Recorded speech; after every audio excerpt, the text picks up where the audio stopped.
Hi, both. Thanks for joining us today on our Business Gurus channel, where we will be discussing key business topics to help students grasp the most important elements of their course in preparation for their exams and future career. Let's get started. Welcome to the deep dive. If you've ever wondered why, say, Blockbuster failed and Netflix soared, or why you can buy a Nike shoe straight from Nike and also find it in JD Sports, Uh-huh. you get that place isn't just about logistics. It's really fundamental business strategy. Absolutely. Yeah, today we're tackling one of those really critical P's place. And like you said, it's not just shipping boxes around. It's the whole distribution decision, how a product actually gets from the producer, from the factory floor, to you, the consumer. Right. And, you can absolutely nail the product, get the price point perfect, ace the marketing. Mm, But if you choose the wrong place, well, the business can just die on the vine. it really can. So our mission today is a proper deep dive into that exact choice. We want to go beyond just the basic definitions you might find anywhere. Yeah, let's distill the strategic differences between the main ways companies get products out there. Exactly, and really analyze those brutal trade-offs every single company faces. Hmm. High costs versus maybe global reach, or having total control versus just getting it everywhere. It's a constant balancing act. This is basically a shortcut to understanding those supply chain decisions that genuinely make or break businesses. And hopefully, by the time we're done, you'll kind of see the strategic thinking behind, well, almost every purchase you make, whether you're clicking buy now online or stepping into a shop on the high street. Okay, let's get into it then. Segment one, mapping the journey, those channels of distribution. Right. Let's maybe unpack those initial big structural choices first. Forget the standard 4Ps rundown for a moment. Let's just visualize that journey. Product rolling off the manufacturing line Hmm. and eventually ending up in the consumer's hand. That journey itself, it defines so much who controls the brand image, the price, even the customer data. Yeah, the sources we looked at map out, broadly speaking, three main structural roads, three channels. We could probably skip the really basic definitions of who's who. Good idea. Let's jump straight to the strategic side. Exactly. Let's talk about the implications, Mm-mm. because this really establishes that foundational tension we mentioned, control versus reach. Okay, so tell us about the road that gives a company the most control. All right, so that's the direct channel. Pretty straightforward. The manufacturer sells straight to the consumer. Usually this happens through their own website, maybe their own dedicated physical store, Like an Apple store, perhaps? precisely, or Nike's website. And the strategic advantage here is, well, it's twofold, really. First, you get the maximum profit margin because there are no intermediaries, no wholesalers or retailers taking their cut. Makes sense. And second, you get total ownership of that crucial consumer data. You know exactly who your buyer is, what they clicked on, their purchase history, invaluable stuff. And doesn't selling direct mean you're kind of limiting your potential customer base? You're only reaching people who already know your brand and actively seek you out, right? You have to do all the heavy lifting yourself in terms of marketing and reach. That is absolutely the trade-off. Yeah. To get that really broad market reach, that high sales volume, you usually do need to bring in intermediaries. And that leads us nicely into the other two channels. Okay, so let's talk about the modern channel next. I'm thinking the big players, the large retailers, superstores, maybe Costco, Tesco, that kind of thing. What's the key strategic friction point here? Well, the friction point boils down to data and margin. Essentially, you're surrendering quite a bit of both to gain massive volume and speed to market. Ah, okay. These big modern retailers, they move product incredibly quickly and efficiently. They put your item right in front of millions of shoppers. Shoppers who weren't necessarily looking for your brand specifically. Exactly. They were just looking for a place to shop for, say, groceries or electronics. The retailer handles the complex logistics, the warehousing, the shelf stocking, but it's a big dead cut. They take a hefty chunk of your margin for providing that convenience. So it's trading high margin for high speed and high volume. Got it. What about the third option then, the traditional channel? This involves the smaller, maybe more local, high street style shops. Does that still have relevance today in an age dominated by these huge superstores and, of course, e-commerce? Oh, it absolutely does. But its strategic purpose is often quite different. These traditional shops, they're often used for more niche products, perhaps, Yeah. or for penetrating specific local markets where the big chains don't have a presence. Okay.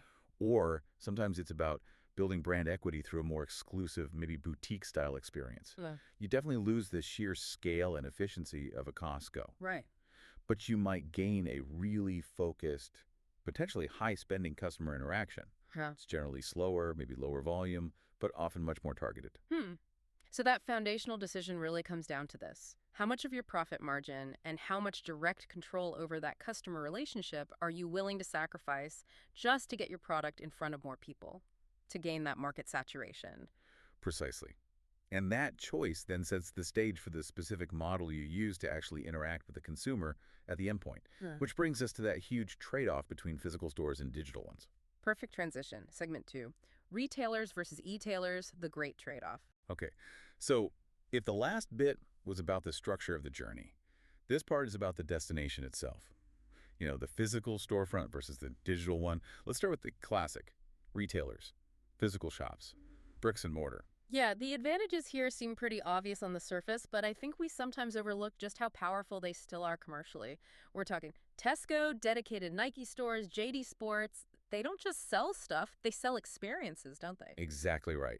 The two absolutely critical advantages of a physical retailer are sensory experience and impulse generation. Think about it.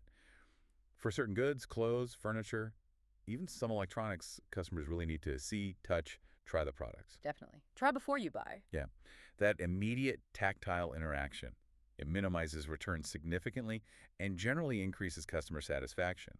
And crucially, just physically being in a store environment leads to impulse purchases. You popped in for milk. And walked out with a magazine, some chocolate, and maybe a new gadget you saw near the till. Precisely. That browsing revenue is absolutely huge for retailers. It's money you wouldn't get online in the same way. Okay, that benefit sounds almost priceless in some ways, but then you crash into the reality, the sheer cost, the math of running a physical location. That can literally bankrupt you. What does the cost structure look like there? It's often called the tyranny of the high street for a reason. Hmm. The disadvantages are almost entirely defined by cost. You've got sky-high rent, especially in prime locations. Staff wages, utility bills, heating, lighting, insurance. These fixed overheads are massive barriers to entry. Just huge fixed costs before you even sell anything. Exactly. And because they are physical places, they inherently have, well, limited geographic reach. Your market is constrained to people who can physically get to your store. Drive there, walk there, whatever. Okay, so now let's completely flip the script. Let's look at e-tailers, the Amazons, the ASOS, the Sheins, businesses that operate entirely online. Their strength must be leveraging the exact weaknesses of the traditional retailer, right? Pretty much, yes. Their advantages are almost a perfect mirror image. Low overhead cost is their primary weapon. They aren't paying rent on 1,000 prime high street storefronts. No shop assistance needed in the same way. Right, maybe warehouse staff, but the cost structure is fundamentally different. And that leads to their second huge advantage, global reach. They can operate 24 hours a day, 7 days a week, across every time zone. That scale is just phenomenal. It is. It's a scale that traditional retailers simply cannot hope to match. You can literally be taking orders and processing payments in Japan while your main office in, say, London is completely asleep. That cost difference, the low overhead, that's the entire basis for so much market disruption we've seen, isn't it? The margin they save isn't just extra profit, it's the capital they can then use to aggressively undercut physical competitors on price or invest in tech. Absolutely. But, and it's a significant but, they face their own massive operational challenges. Yeah. Huge hurdles that erode those margins. Okay, like what? Well, the first is obvious. The lack of physical interaction. The customer simply can't try products before buying. This makes online businesses heavily reliant on detailed descriptions, photos, videos, and especially customer reviews. And it must dramatically increase the rate of returns, right? Which costs money to process. Hugely. The volume and expense of processing returns, inspecting items, restocking, issuing refunds, it's a major operational headache and cost center for e-tailers. And then there's the whole delivery problem, that famous last mile.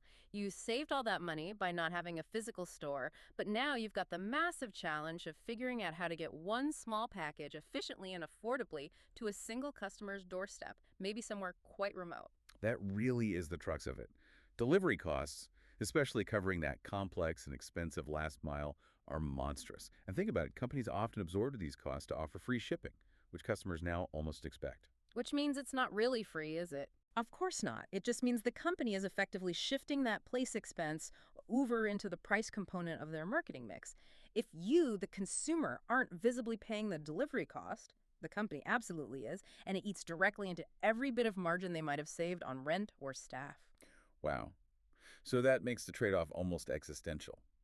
It's a fundamental choice between, on the one hand, that rich, tactile customer experience and reliable impulse sales you get in store, versus, on the other hand, pure logistical efficiency and massive scale, where arguably your biggest enemy isn't even your direct competitors, but the fluctuating cost of fuel for delivery vans. That sums it up pretty well. High physical cost versus high delivery friction. Which leads us neatly into our next segment. Given these pretty severe limitations on both sides, it becomes pretty clear why most successful modern brands actually refuse to choose just one path. Exactly. They adopt what's known as the multi-channel strategy. Segment 3. The multi-channel strategy. Now, this might sound like the obvious have your cake and eat it solution, but what does multi-channel distribution really mean in practice beyond just, having a website and a physical store? Well, the basic definition is simple. It's when a business sells its products to customers using more than one method, more than one channel. But the why and the how are where the strategy lies. How does dealing with all that added complexity actually pay off for a company? It mainly pays off through maximizing reach and offering customer choice. Think of it as redundancy and market penetration combined. Let's use that detailed example from the source material. Nike. Okay. They sell products directly through their own website, Nike.com. That's their direct e-tailer channel. It gives them that high profit margin we talked about and total control over the brand narrative and customer data. Right, the direct control path. But crucially, they don't stop there. They simultaneously sell their products through huge third-party retailers like JD Sports you mentioned earlier, or Foot Locker. Correct. And that allows them to capture a whole different segment of customers. They reach the shopper who genuinely prefers to go into a store and physically try on a specific pair of running shoes before buying. Or maybe the impulse buyer who's already browsing in JD Sports for general athletic wear and sees a Nike display. Precisely. They are essentially maximizing their potential sales by being present in almost every conceivable sales funnel a customer might use. The core strategic goal here is to minimize any friction involved in finding and purchasing their product, no matter how the customer prefers to shop. So they get the control and the juicy margins from their direct online sales, while also leveraging the massive foot traffic, the reach, and that impulse-generating power of the big modern retailers. It sounds like the best of both worlds. On paper, yes. But what's the operational nightmare lurking beneath this seemingly perfect synergistic strategy? Because trying to run two or even more separate supply chains and inventory systems sounds like an absolute headache. Oh, it absolutely is. Make no mistake, the operational complexity of managing a multi-channel strategy is its single biggest vulnerability. You have to ensure inventory levels are somehow harmonized across all channels. Right, you can't have a situation where, say, a popular shoe size is sold out online, but JD Sports is sitting on a massive surplus of that exact same size in their warehouses. Exactly. That leads to lost sales and frustrated customers. And then you face the huge challenge of price harmonization. Customers really hate discovering that a product is significantly cheaper on the brand's own website compared to the partner retail store they just visited, or vice versa. Ah, that's classic channel conflict, isn't it? You find yourself effectively competing against your own distribution partners. Precisely. You're competing with them, yet you absolutely need them for their reach and customer base. So the multi-channel approach is fundamentally about managing that inherent conflict, that tension. Managing the complexity. Managing the complexity, yes, to achieve the ultimate goal, reaching every single possible customer you can and increasing your overall sales volume by offering lots of different ways to shop. It really feels like the ultimate strategic decision for place then. It's like acknowledging that no single channel is perfect on its own. So you deliberately choose to use them in combination, investing in managing all that difficulty, specifically to dominate the market. You don't have to choose control or reach. You aim for both, but accept the cost and complexity that comes with it. That's a very good way to put it. You invest in managing complexity to achieve both breadth and depth. Okay, let's wrap this up. That was a really powerful look at just how crucial, how strategic that place decision is in the marketing mix. It really forces companies to balance the sensory, immediate benefits of customer interaction you get with physical retail. The touch and feel, the impulse buy. Exactly, balancing that against the incredibly scalable, logistically efficient, but perhaps less personal world of digital distribution. And as you said, we see the most sophisticated companies consistently landing on that multi-channel approach, despite all the inherent complexities we just discussed. Yeah, and we've spent a lot of time today and in other discussions talking about the four Ps: product, price, place, promotion. But I think we often tend to treat them almost as isolated decisions made in separate rooms. That's a fair point. So I want to leave you, the listener, with a thought that connects this place decision back to some of the other really critical strategic factors that every business owner or marketer has to constantly juggle. We see some of these mentioned as related key terms in the source material. Okay, specifically, how is place fundamentally intertwined with concepts like the product life cycle and differentiation? Well, this raises a really important final question for you to mull over. Imagine a company launching a brand new, highly innovative product today, something genuinely groundbreaking. Now, if that product is right at the very beginning, the introduction stage of its product life cycle. Okay, so maximum uncertainty, trying to build awareness. Exactly. And let's say the company's core strategy relies on strong differentiation. They need to establish a premium image, justify a high price point, create an aura of exclusivity. Now, considering those goals, should they prioritize distribution through broad, somewhat impersonal mass market channels like, say, Amazon Marketplace? Or should they opt for highly exclusive, tightly controlled, probably high-cost retail storefronts, maybe even their own flagship stores? Because the distribution choice itself sends a message. Precisely. Distribution isn't just about moving boxes from A to B efficiently. It's a core part of your branding and your differentiation strategy. Where you choose to sell your products fundamentally dictates how customers perceive it, what kind of value they associate with it. So, if you're trying to sell a luxury watch, but it's available on the same online platform that sells, I don't know, discounted toothbrushes? That choice of place is sending a very powerful and perhaps completely unintentional message about your brand. It might undermine the very differentiation you're trying to build. Fascinating stuff. Distribution as branding. That's our deep dive wrapped up. Thanks to both of you for joining us today. You've been listening to the Business Gurus. Let's now hand it over to you. What further questions do you have based on what we've discussed so far? Leave a comment and we'll get back to you right away. If you haven't already, hit that follow for more business tips.